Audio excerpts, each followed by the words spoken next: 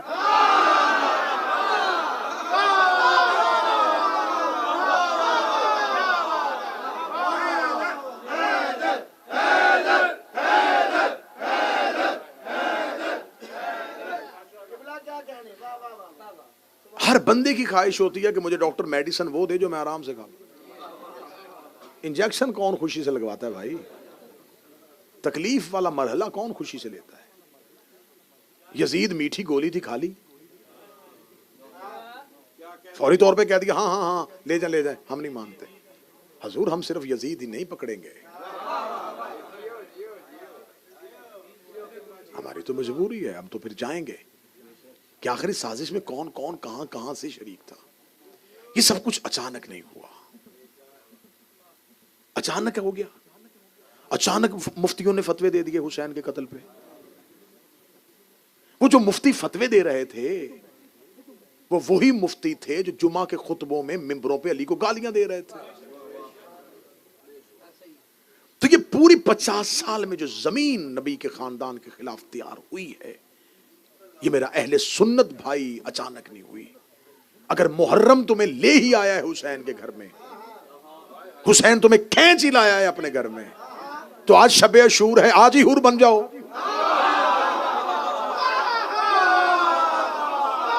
آج حور بن جاؤ، آج اب واپس نہ جانا، کیونکہ آج رات کا طریقہ ہے جو حسین کے پاس آ جائے پھر وہ واپس نہیں جاتا۔ آپ آ گئے ہیں تو اب آپ حسین کے انشاءاللہ اسی موضوع کو ہم بڑھائیں گے سوئم کی مجلس میں، اس کی مکمل تفصیلات اگلی، کیونکہ وقت بہت زیادہ ہو گیا اور شہادت بھی مکمل کری۔ اور مجھے 2 وعدے میں نے آپ سے کیے تھے کہ مجھے صحابہ حسین پہ بھی بات کرنی ہے۔ ہمارے ہاں مکتب تشیع میں ہم امام حسین علیہ السلام کے 72 تعداد جانتے ہیں، 72 کے کردار نہیں جانتے۔ میں 3 4 5 جو جتنا آپ برداشت کر سکیں گے اتنا میں آپ کو بتاؤں گا۔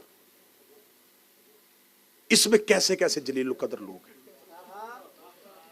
حبیب ابن مظاہر، مظاہر کہا جاتا ہے لیکن مظاہر ہے، اس کو مظاہر کہہ دیا جاتا ہے لیکن اصل تلفظ اس کا مظاہر ہے۔ حبیب ابن مظاہر ایسا حسین کا جید صحابی کہ جو ظاہر بیٹھے وہ میری گواہی دیں گے۔ قبر حسین پہ کسی بھی دروازے سے جاؤ پہلے حبیب آتا ہے، اور حسین کے شہر میں جاؤ تو پہلے حر آتا ہے۔ پھر میں جملہ کہہ دوں، حر ہے حسین کے شہر کا دروازہ، حبیب ہے حسین کی زری کا دروازہ۔ امام حسین نے حر کو اپنے شہر کے باہر بٹھایا ہے۔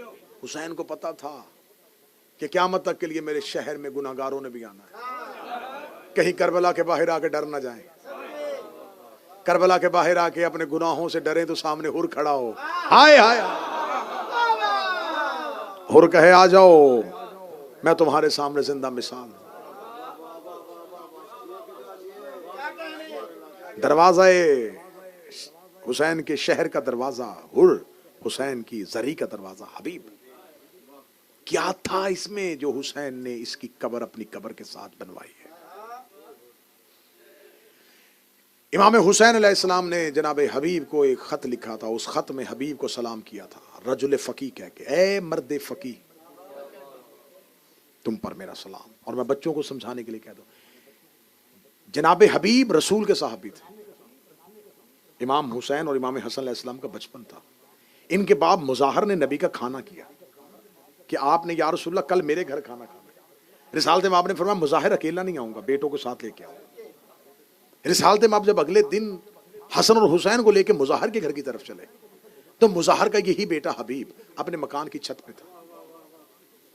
یہ مہمانوں کا رستہ دیکھ رہا تھا کہ آج رسول نے ہمارے گھر آنا ہے، یا چھت سے گر کے حبیب مر گئے۔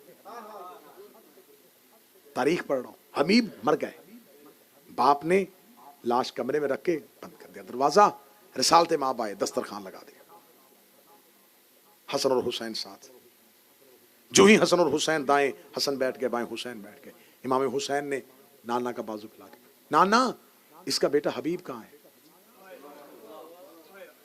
رسول اللہ فرمایا مظاہر میرا حسین پوچھ رہا ہے تیرا بیٹا حبیب کہاں ہے، کیونکہ وہ حسین سے بڑی دوستی رکھتا ہے.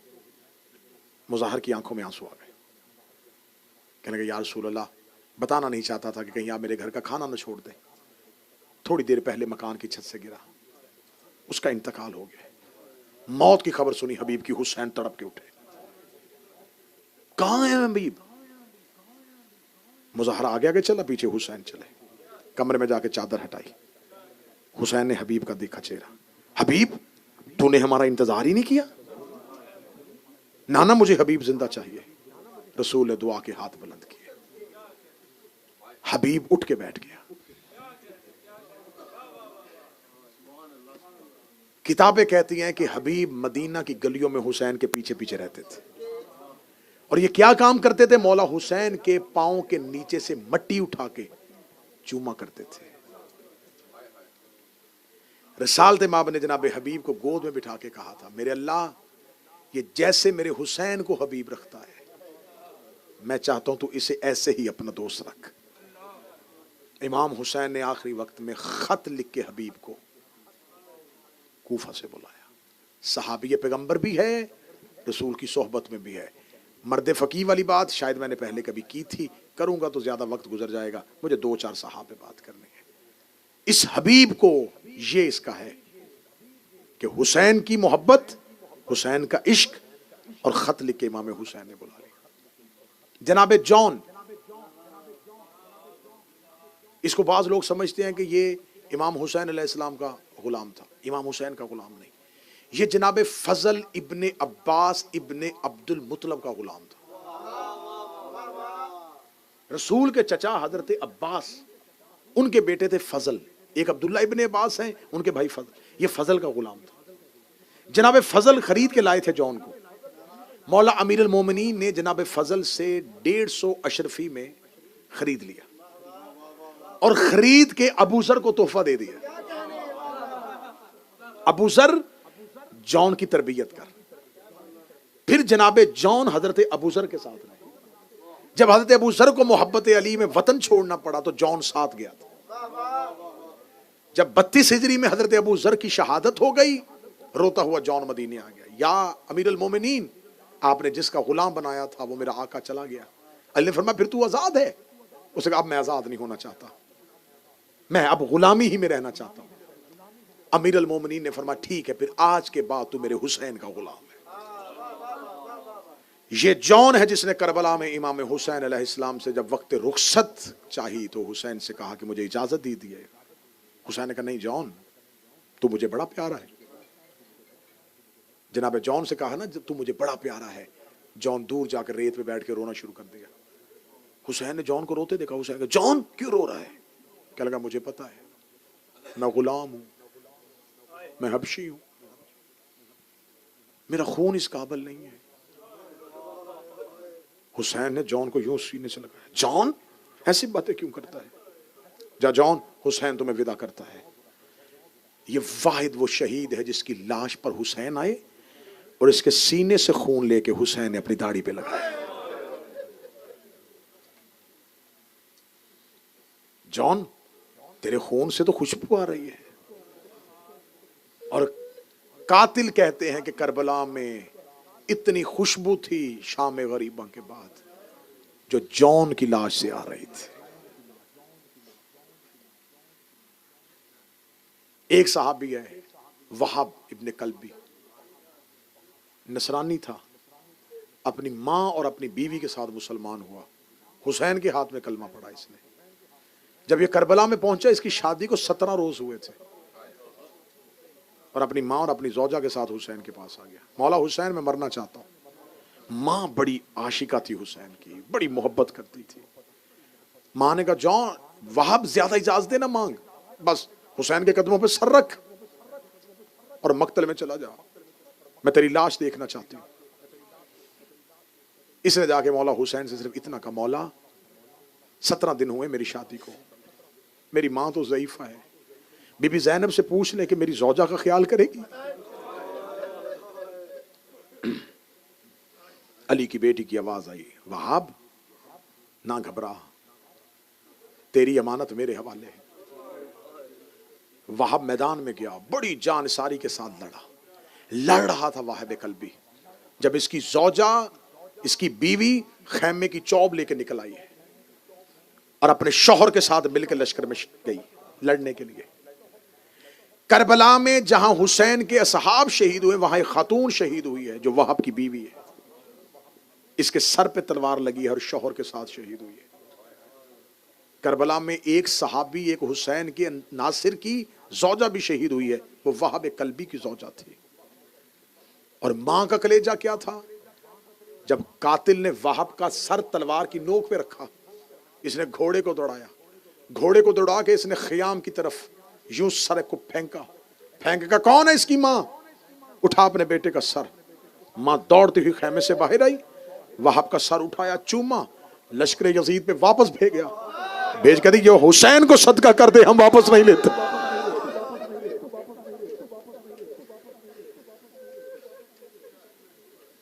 زہیر ابن کین پیشے کے اعتبار سے طبیب تھا, پیشے کے اعتبار سے طب جانتے تھے, تیسری خلافت کا قائل تھا. یہ نہیں ہے کہ پہلے سے ہی صحیح العقیدہ شیعہ تھا, نہیں, تیسری خلافت کے دور میں اس نے تیسری خلافت کا ساتھ دیا ہے. جب پتا چلا نا امام حسین مکہ پہنچ گئے ہیں, زہیر, یہ باتیں ضروری ہیں بچوں کو بتانے کے لیے, جناب زہیر کو پتا چلا کہ حسین مکہ پہنچ گئے ہیں. زہیر نے کہا اگر میں مکہ گیا تو حسین کہیں مجھے اپنے ساتھ نہ لے جائیں. اس نے اپنا قافلہ حسین سے فاصلے پہ رکھا. یہ مکہ کے رستے میں تھا جب حسین کا قافلہ دور, حسین کا پڑاؤ تھا. اس نے دیکھا یہ کس کے قافلے کا پڑاؤ ہے, کہتے حسین کا. اس نے کہا نہ, قریب نہ جانا, حسین ساتھی اکٹھے کر رہا ہے. یزید کے خلاف حسین نے قیام کر دیا, کہیں حسین مجھے نہ بلا لے. اس نے دور جا کے صحرا میں رستوں سے ہٹ کے اپنا قافلہ لگا دیا, وہاں پڑاؤ کیا. یہ اپنے گھر والوں کے ساتھ بیٹھا ہوا کھانا کھا رہا تھا. تاریخ نے منظر لکھا ہے کہ اس کا ایک گھٹنا زمین پہ تھا, ایک گھٹنا اٹھایا ہوا تھا. اس نے یوں لقمہ اٹھایا ہے اور دروازے پہ آ کے قاصد نے کہا زہیر تمہیں حسین بلا رہے ہیں. وہیں سے اس نے لقمہ چھوڑ دیا. اپنی بیوی سے کہنے لگا جس چیز کا ڈر تھا وہی ہوا, میں نہیں چاہتا تھا کہ حسین مجھے بلائے. بیوی نے کہا شرم کر, فرزند رسول ہے, نہ جانا اس کے لشکر میں, سن تو کیا کہہ رہے ہیں. گیا, حسین ابن علی اپنے خیمے میں بیٹھے ہوئے تھے. فرزند رسول آپ نے مجھے یاد کیا. فرمایا زہیر میں تمہیں لینے کے لیے آیا ہوں. زہیر تو چل کیوں نہیں رہا, سر جھکایا. فرزند رسول کہاں؟ زہیر موت کی طرف. میں تمہیں بتاؤں میں تمہیں کوئی حکومت نہیں دوں گا. زہیر موت کی خوشخبری ہے, میرے ساتھ چلو گے تو شہادت ملے گی. زہیر کی آنکھیں ابھی بند تھیں. یا حسین دیکھ رہے زہیر نہیں جانا چاہتا تو نہ جا, بس اتنا بتانا تھا میری ماں جنت کے دروازے پہ تیرا انتظار کر رہا ہے. چیخ نکلی زہیر کی, رو کے کہا اتنا مجبور ہو گیا, جو منتیں ہمیں آپ کی کرنی چاہیے تھی کہ ہمیں ساتھ لے جائیں, آپ کر رہے ہیں. مولا صرف اتنی اجازت دیں میں اپنی زوجہ کو طلاق دے دوں تاکہ میری بعد آزاد کی زندگی گزار سکے. بھاگتا ہوا آیا, کھانا وہیں پڑا تھا. بیوی نے کہا کھانا کھا کے تو حرام ہو گیا مجھ پر, حسین نے مجھے یاد کر لیا ہے. زوجہ نے دیکھے کہ آپ کہاں جا رہا ہے, کہتا میں تمہیں طلاق دینے کے لیے تیار ہوں, آزادی کی زندگی گزارو. اسے کہا ڈوب جا, شرم کر, جب تک جہنم میں تھا مجھے ساتھ لے کے پھرتا رہا, جنت کے دروازے پہ جا رہا ہے تو مجھے اکیلی چھوڑ کے جا رہا ہے. میں سن رہی تھی جب حسین نے کہا ہے کہ میری ماں انتظار کر رہی ہے. زوجہ کو ساتھ لیا اور حسین کے ساتھ چلے گئے. کربلا میں زخمیوں کا علاج کرتا رہا ہے زہیر. آزمودہ ترین عمل ہے. عارفین کہتے ہیں کہ اگر آپ کو کسی بیماری کی کوئی دوا نہ مل رہی ہو, زہیر سے توسل کرو, جناب زہیر سے توسل کرو. ایک عارف نے مجلس حسین میں عرب میں یہ مجلس پڑھی اور ایک مستور بیٹھی مجلس سن رہی تھی مستورات میں. اس نے کہا کہ اگر تمہیں کوئی بیماری کا حل نہ ملے تو زہیر سے توسل کرو، زہیر خواب میں آ کے تمہیں بیماری کا علاج بتائے گا. اس نے وہیں پر بیٹھے ہوئے منت مان لی، مولا میرا بھائی بڑا بیمار ہے، موذی مرض کا شکار ہے، میں زہیر سے توسل کرتی ہوں. رات سو گئی، خواب میں زہیر آیا. زہیر نے آ کے کہا تیرے بھائی کے پاس دوا ہے لیکن وہ کھاتا نہیں. اٹھی، بھائی کو اٹھایا. بھائی میں آج مجلس میں گئی تھی، وہاں کوئی پڑھ رہا تھا کہ زہیر سے توسل کرو تو زہیر بیماری کا علاج بتاتا ہے. میں نے توسل کیا، خواب میں زہیر آئے. اس نے کہا تیرے بھائی کے پاس دوا ہے لیکن وہ کھاتا نہیں. اس کا عورت ہے، وہم میں پڑ گئی ہے، کون سی ایسی دوا ہے جو میں نے نہیں کھائی؟ میں ہر دوا کھاتا ہوں لیکن میری بیماری ٹھیک نہیں ہو رہی. آخر بہن تھی، کہتی نہیں میں سچ کہہ رہی ہوں، مجھے زہیر نے کہا ہے تیرے پاس کوئی دوا ہے اور وہ تو کھاتا نہیں. تھوڑی دیر کے بعد اٹھا، چیخ مار کے تھا زہیر نے سچ کہا، زہیر نے سچ کہا، زہیر نے سچ کہا. اس کا کیا کہا؟ یقین آیا؟ اسے کہا ہاں میں مجلس حسین میں جاتا ہوں، تبرک نہیں کھاتا. تمہیں حسین کا واسطہ، اگر کوئی چھوٹا سا بھی تبرک لے کے کھڑا ہو نا، نظر انداز نہ کیا کرو. تمہیں کیا پتا ہے کہ اس کے پیچھے اس کا کتنا خلوص ہے. مولا حسین کے ایک ذاکر کے بارے میں مشہور روایت ہے کہ اس نے کسی جگہ پہ مجلس کے لیے گئے تھے تو بانی مجلس نے چائے کا انتظام کیا. کوئی غریب تھا تو اس نے چائے کا گھونٹ لیا تو اس کو چائے ٹھنڈی محسوس ہوئی. اس نے کہا میں میزبان کو کہوں گا، اس کی دل آزاری ہوگی. اسے نظر بچا کے دروازے کے باہر چائے گرا دی. ذکر حسین کر کے گھر آیا، خواب میں سیدہ کی آواز آئی، میں تجھ سے بڑی ناراض ہوں. اس نے کہا بی بی میں تو تیرے بیٹے کا ذکر کر کے آیا ہوں. فرمایا جسے تو نے گرایا ہے وہ میں نے بنائی تھی. تجھے کیا پتا ہے کہ زہرا حسین کے تبرک کا انتظام خود کرتی ہے؟ تجھے کیا پتا ہے کہ میں فاطمہ تو زہرا اپنے بچے کی مجلسوں میں کیا کیا کرتی ہوں؟ تمہیں مولا حسین کا واسطہ، صرف مجلس حسین کا تقدس سمجھ لو، ذکر حسین کا تقدس سمجھ لو. وہ بڑا مشہور ہے نا کہ امام نے فرمایا تھا اگر سید الساجدین نے کہ مجھے کربلا کے بعد شادیاں اچھی نہیں لگتی. مومن نے کہا اصرار ہے مولا آئیے. فرمایا پھر گھر میں مجلس کروا، صرف میں نہیں آؤں گا، میری پھوپھی زینب بھی آئے گی. اس نے مجلس کا انتظام کیا، ذکر حسین ہوتا رہا. وہ رستہ دیکھتا رہا، بازار میں دیکھے، مجلس میں دیکھے. جب مجلس تمام ہونے کے قریب آئی اس نے کہا سچی ماں کا بیٹا ہے، آپ کے حکم پہ میں نے مجلس کروائی تھی، آپ آئے نہیں. یا نیچے نگاہ پڑی جہاں لوگوں نے اپنے جوتے اتارے ہوئے تھے، وہاں پر ایک نئیف چادر کے نیچے تھا. آواز دے کے کہا مجھے وہاں نہ ڈھونڈ، تیرا امام یہاں بیٹھا ہوا. فرزند رسول میں نے آپ کے لیے نشست لگائی ہے. فرمایا نہیں. جب مجلس حسین میں آؤ تو یہ سوچو پتہ نہیں کہاں سجاد بیٹھے ہوئے ہیں. تبرک ملے اسے جنت کی غذا سمجھ کے لو. بس آنکھیں برس گئی ہیں، میں 12 محرم کو باقی صحاب کا تذکرہ کر دوں گا کیونکہ مجھے شہادت بھی تھوڑی تفصیل سے پڑھنی ہے. کل یوم عاشور ہے. آج کی رات اور کل کا دن تمہیں غریب زہرا کا واسطہ، تمہیں شام کی قیدی بی بی کا واسطہ. اپنی حالت ایسے بنا کے رکھنا چہرہ دے کے پتہ چل جائے تیرا کوئی مر گیا ہے.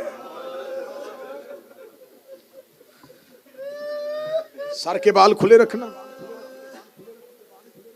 گریبان چاک، آستینے الٹا کے رکھنا.